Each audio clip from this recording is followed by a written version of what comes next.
language, Lieutenant. One full of the mythologies of fantasy and hope and self-deception. A syntax opulent with tomorrows. It is our response to mud cabins and a diet of potatoes, our only method of responding to inevitabilities. I understand your sense of exclusion, of being cut off from a life here, and remember that words are signals, counters, and it can happen that a civilization can become imprisoned in a linguistic contour which no longer matches its landscape. Fact, gentlemen. He's bloody pompous. So astute. He drinks too much. Is this dude not to be able to adjust for survival, enduring around drinks that are immemorially constant? He knows what's happening. What's happening? I don't know, but I'm concerned about my party. It's an eviction of sorts.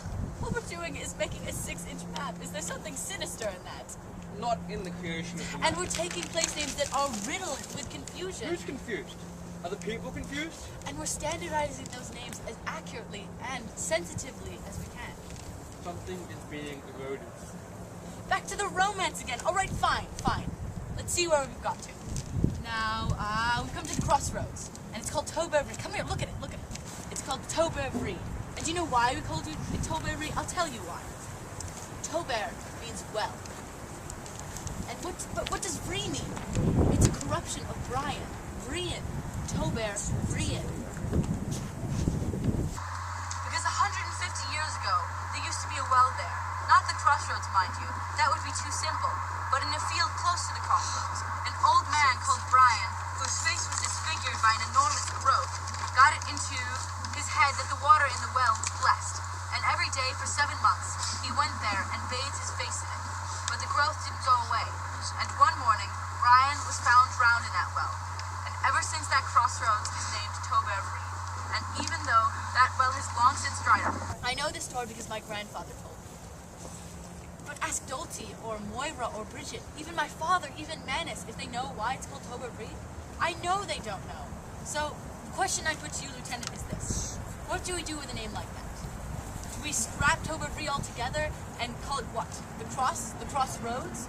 Or do we keep piety with a man long dead, long forgotten, whose name has been eroded beyond recognition, and whose name, trivial story, no one in the parish remembers? Except you. I've left here. But you remember it.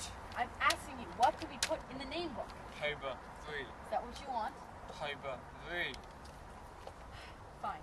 That's what you get. That's what you want too, Roland. George, for God's sake, my name isn't Roland! What? My name is Owen! Not Roland. Owen!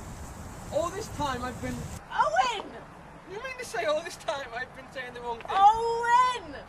Where did Roland come from? I don't know. It was never Roland.